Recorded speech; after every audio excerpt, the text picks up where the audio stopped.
Hey guys, Alice of Paratina here. Welcome back to Bedtime Ghost Story, which believe I'm in part 4. Hold on.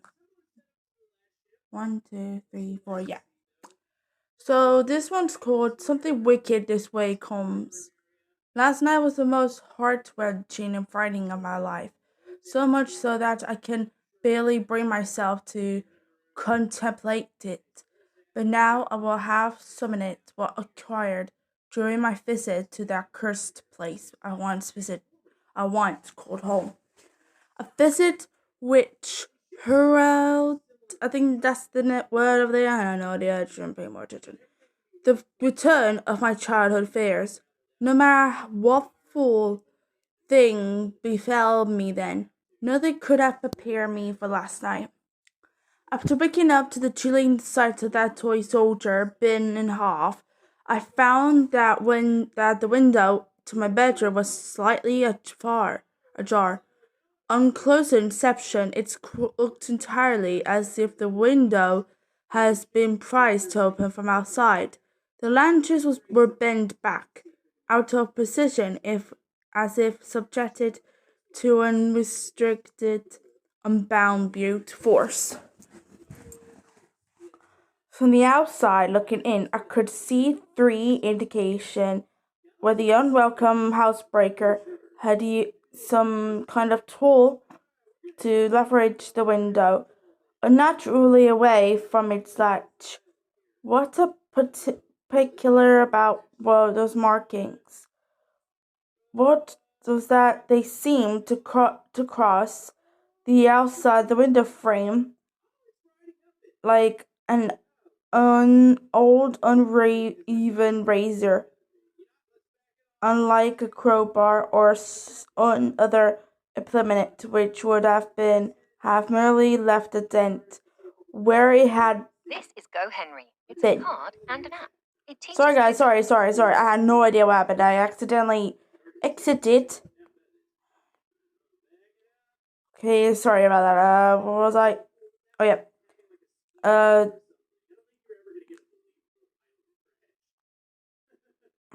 been.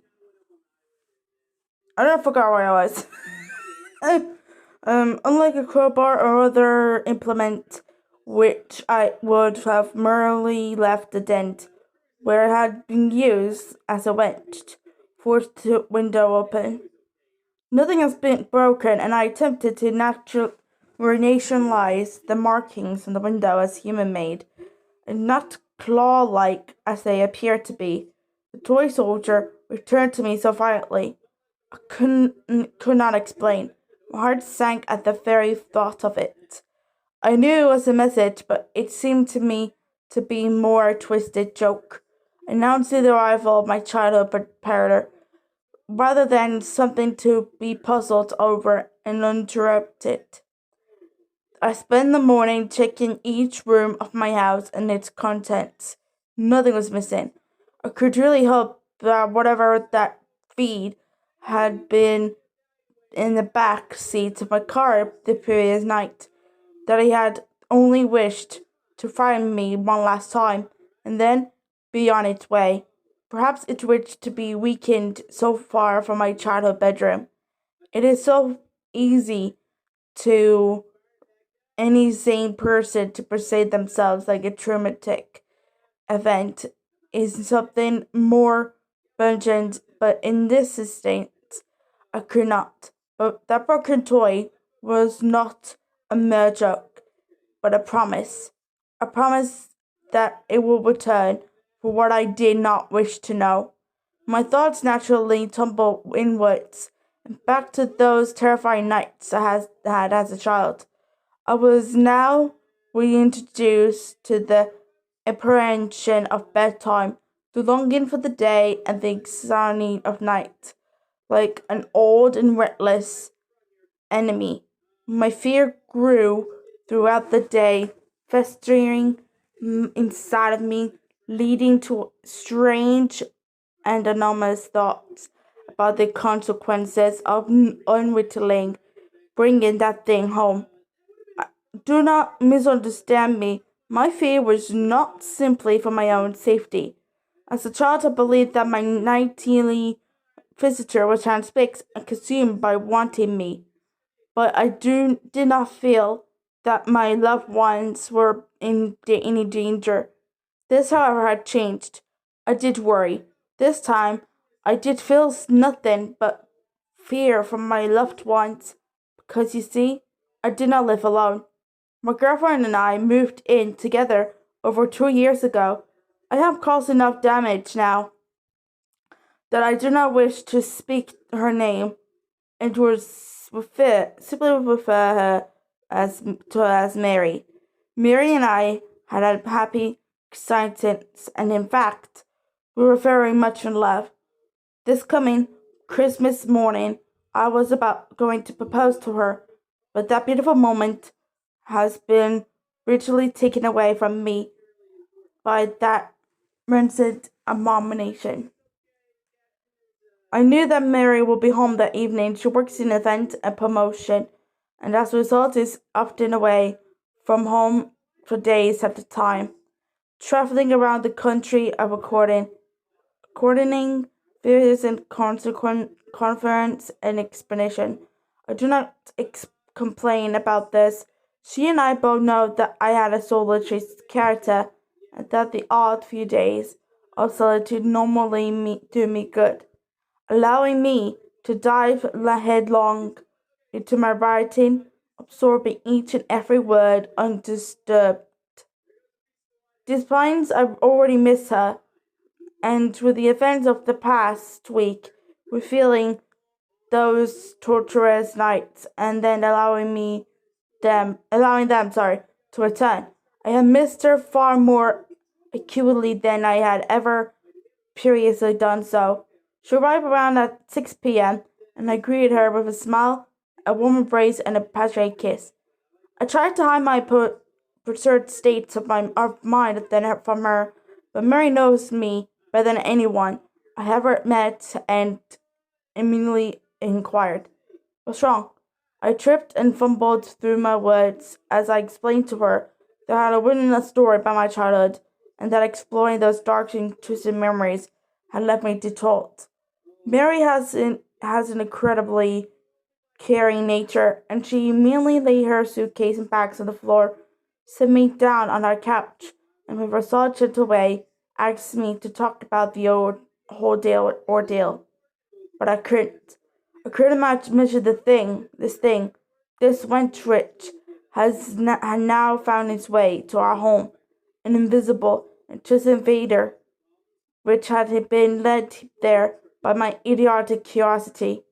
At the time, I felt that she would think me mad, but now how I wish I had told her the truth. If there is one more damaging to a relationship than a lie, it is half a truth. Not because it's despicable, but because it's a corporation of the truth, perfect and abuse of to suit the teller's needs. I told her my half truth. I told her about my story, that the thing in our room and the watcher at the end of my bed, but that is where the truth ended and a lie began.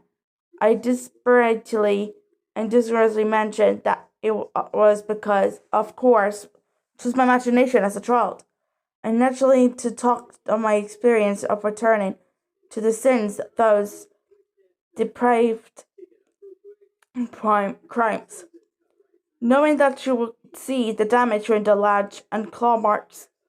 I spun wept as I told a grand tale about waking up to a burglar attempted to break into our house and having to chase them away. I was quite the hero. I lied to her, and she showed me great sympathy and kindness of my deception. I was embraced by the truth then, and I ashamed of my lie now. If I had been truthful, then perhaps we could have faced this menace together, but instead that thing took advantage of my dishonesty and put a wedge between us. The events of last night is the most important thing in the world to me. Nighttime arrived in all of its bleakest and was unwelcome. I lay in the darkness waiting. Mary was sound asleep next to me. each breathing a soothing reminder of companionship. I despise my growing aversion of loneliness. I would have no sleep that night. I knew from experience that what on my unwanted, unvisited guest would show itself. It would do so with stupidly increasing its grips on me with each visitation as it required time to build up its strength. A leech, feeding on my fear for succor. My nerves kept me on edge, which fall back on a comings on slight on sloughed of sleep amarily. In the end, though, biology won, and as my bedside clock lumbered towards 4 a.m., sleep took me. The relaxing blanket of nightly operation, anxiety washed away. My worries, a distant memory, sinking deeper into the mattress, below finally, a long source of rest. Sleep, no matter how deep, is really all encompassing. For as I hovered over the cupsy of a dream, something began to bother me, something invasive yet distant. I slowly opened my eyes and allowed them to adjust to the darkness. Mary lay soundly asleep, and I calmed myself by listening to her breathing in the night. Inhale was followed by exhale again and again, rhythmically, hypnotically. I began to drift toward sleep once more, but no, there was something else, distinct yet undefinable. It was a distance, out of the way, almost obscured and smoothed as if something coming from behind something. I strained my ears to attempt to define it, but it was all too quiet. I remained in the bed for several more minutes, but with each passing second, the almost inaudible sound grated on me, like broken glass on a worn nerve. Sleep was now abandoned, and with much frustration, I decided to reluctantly investigate the source of the noise. I sat up in the bed and listened intently. It wasn't like any other sound I have ever heard. Quiet, slow, but as my mind adjusted to the noise, I slowly began to piece its nature together. It was most certainly obscured by something, but the closest thing I could relate it to was a representative murmur. Sorry. I heard something similar previously when I was a child visiting my grandmother in a nursing home, a place which had left an impression on me. Seeing the wandering residents, confused and of a veteran mind, meandering, meandering around the grounds like lost inmates, murmuring repetitively up to themselves of past gone past, repeating non-successful phrase and words. This is what it reminds me of, a continuous stream of indiscernible words uttered by something in the throes of confusion. I turned to check on Mary, watching her chest rise and fall with each breath, assuring that she was undisturbed. I left the bed as I stood up.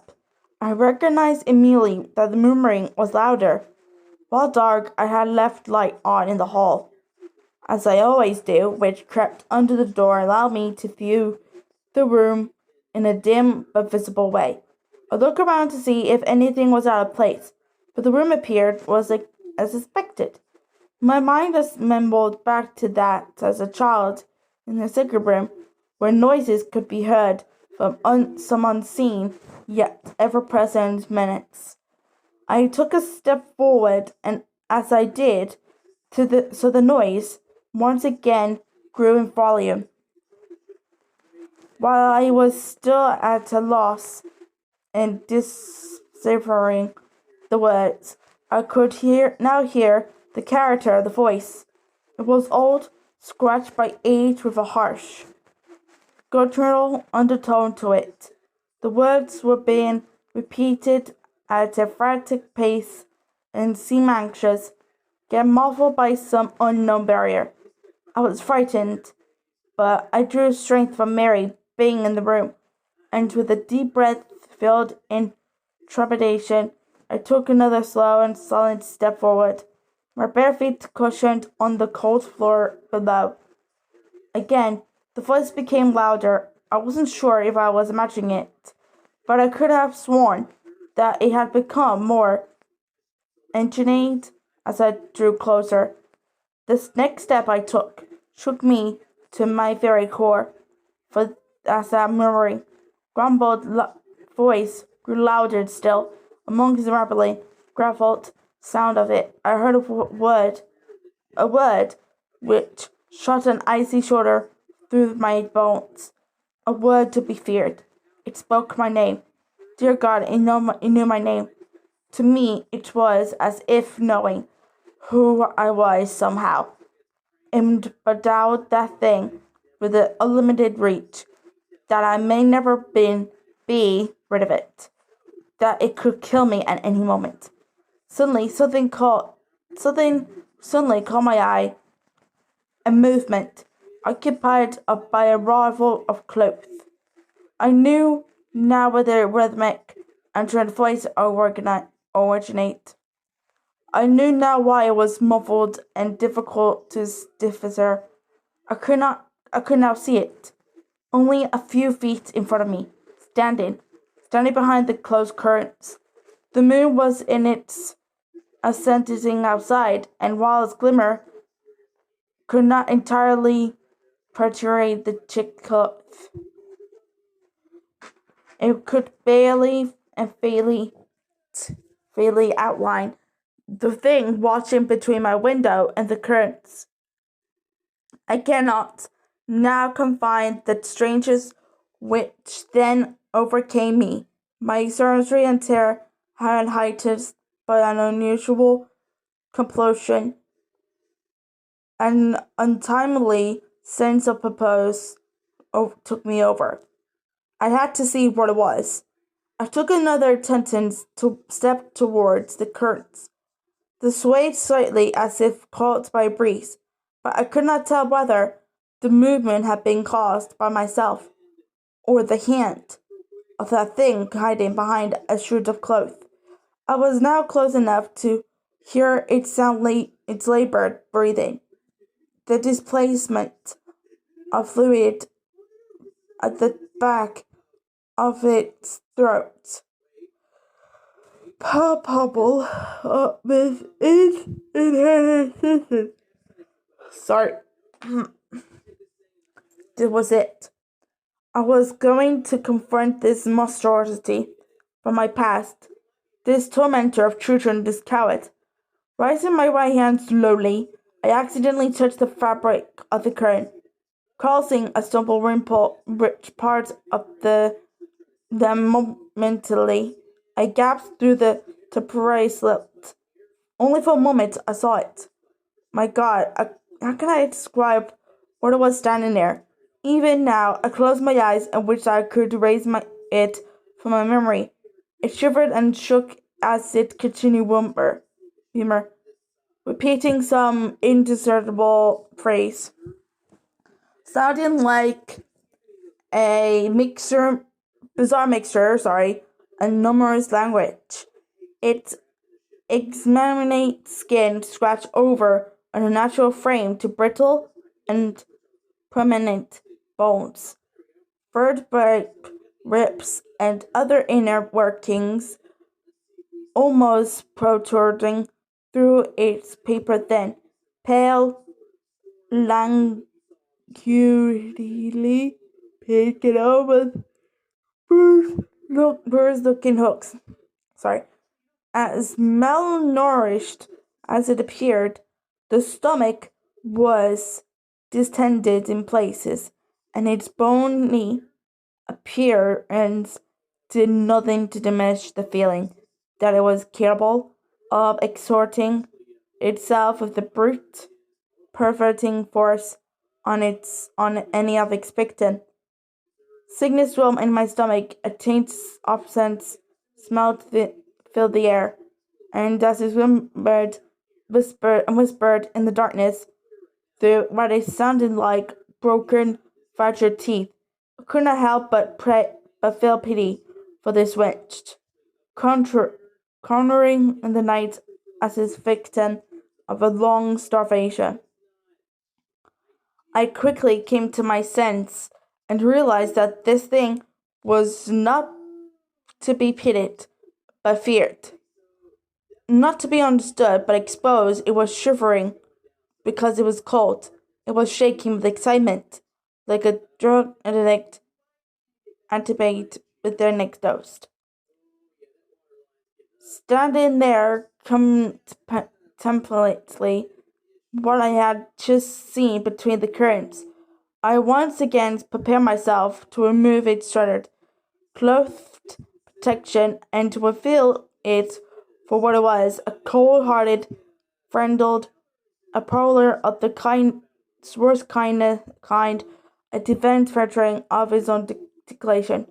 As I once again raised my hand to draw the curtain so they caught my attention, it instantly confused gradually and articulate whispers squeezed through that broken mouth and uttered the three most terrifying words I have ever heard. Look behind you. A cold breath slid down the back of my neck. Momentarily I froze, but love is a powerful motivator. Had I been on my own, fear would have been shaking my responsibility of relevance in my mind. But with Mary, sitting Sally in the same room as that thing, shielding someone I loved from that wretch was my only thought. I turned around slowly, and as I did so, I could hear it wheezing, gasping, groaning for air. At a quarter turn, I could smell its breath. The stench of death hung in the air, plague-like and full. Then I heard another voice. It was not that horror in the darkness, but Mary. She let out a scream, which startled and distressed me to my very core. Scream which would haunt me for the rest of my days. I turned quickly and had eyes on it. But it wasn't behind me. It was on the bed.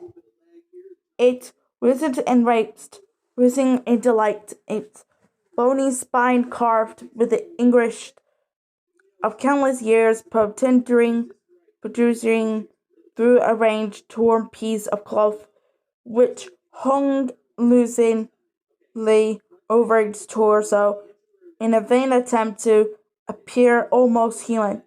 But was it human? Had it once been human? Or was it something so vile, so despicable, so earthly, and so fully contemptible, that no man or woman could ever attempt to quantify or understand it? I sprung forward towards it, grabbing, hitting, and pulling at that thing with every ounce of my strength. The twisted skin slipping through my hands, squeezed and forced Mary's face into her pillow with glee, as his other limbs ached and tortured, tearing at her nightdress, running its long, starved fingers over her naked body is with its sordid caress. Mary screamed but moved to the pillow as I began to fear that she was being suffocated. I shouted, I yelled, I pleaded with that thing to leave her alone, to take me, to do anything it wanted, but that only served to emanate defend to even greater the depths of its poverty. It was hurting her, cutting her, my beautiful Mary. Suddenly it stopped attacking her, but it still kept one of the bristle, cackling of grunts yet. Weighed hands on the back of Mary's head, pushing her face further into the pillow. I had my hands around its sort of neck, trying as best I could to strangle up the beast, but my efforts were in vain. Its scrawny frame belied its overpowering strength. I watched its sickly disbelief as it began to run to its cadaverous fingers through Mary's hair, slowly and almost with affection. I could now hear the twisting and cracking of bone, the popping of cartilage, the snapping of tendons. Thank God it was not coming from Mary. I was now on his back of my arm, wrapped around his throat, and chin rubbing against the abrasive skin of his shoulder. As his spine dunked sharply into my stomach, it twisted its head in an entirely inhuman way. It snicked, clicked, and groaned under the strain with the frozen movement, and it's hundred by 1,000 others. Oh, God! Sorry. Oh, my God!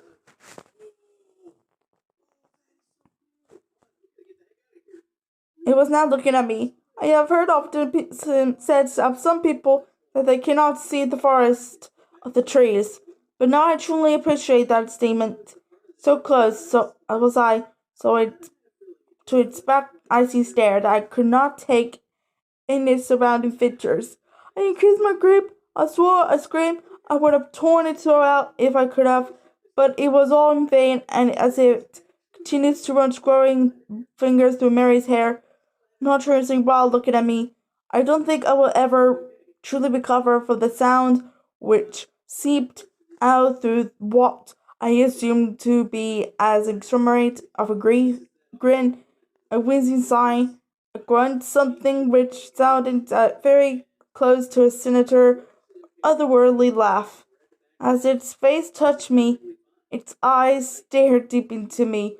Not even my reflection was to turn 2 other glasses into a cemetery for the dark, devoid of light, happiness, and love. It was staring as if it was wished to say something, as it was trying to communicate a simple idea to me. Malice. With a wrenching, stuttering, and violent movement, it tore an entire fistful of hair from Mary's head, leaving behind in its open wound. But then it was gone. Mary did not scream. She merely whimpered. I turned the bedside lamp on, but no word of care or sympathy could console her. She wept uncontrollably. The bed was soaked in blood, which had swept out for the numerous scratches on her back, and the large cut where an entire section of her hair had once been. I hugged her, told her that everything would be all right. Then she looked at me, looking at her tear-filled eyes. I knew what she thought immediately. She thought I had attacked her, but that I had done those terrible things to her. Of all the experiments I have had, the look of betrayal, disgust, and contempt on Mary's face will remain the most painful. She is gone. After composing herself, she gathered some things and left. I tried to explain. I tried to tell her everything that had been happening, but she would not listen. Who would believe such a preposterous story? Hello? How does anyone read the story? Who simply said that she would not call the police, but that if I ever attempt to contact her, she would just do that. To her, I was aggressor, and not that thing. As she left, she turned to look at me one last time and then burst into tears. I know that I have lost her forever. The woman I love more than anything on this earth. Think, I am a violent, hideous human being. If only she could understand that whatever did this, that was not human, and if it ever was, had long since abandoned that nature. It's 5 a.m. when Mary left me. It's 9 a.m. now.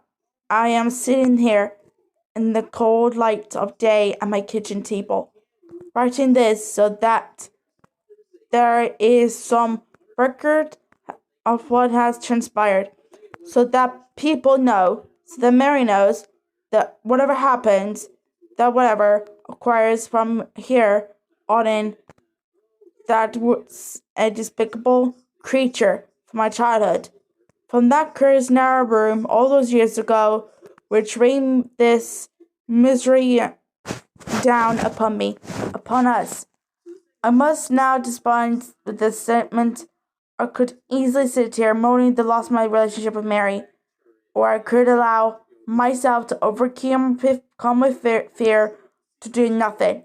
But that simply would not do. I can hear the laughter of my neighbor's children outside.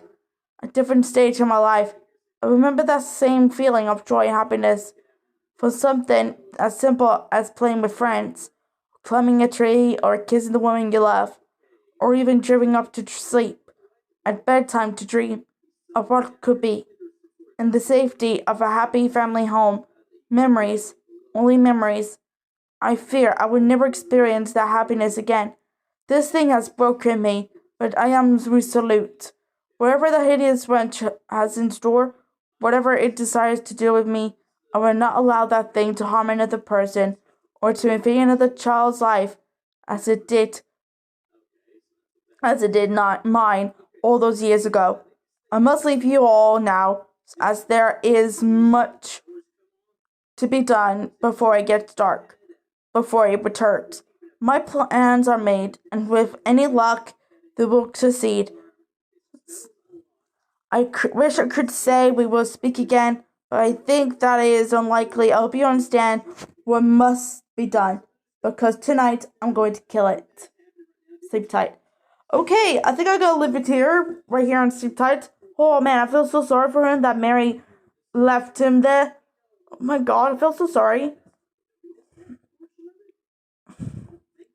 I mean, it kind of reminds me of me and my ex last year.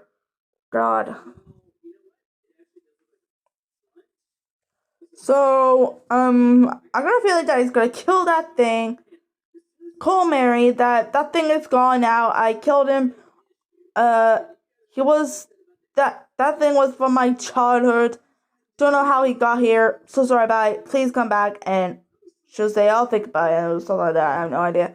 So, thank you so much for watching. Give me a thumbs up if you like it. Comment down below about what do you think of that chapter 4. That's horrifying. Let me know. And put the subscribe button. Hit the bell notification on if you enjoyed this video. See you tomorrow. Bye.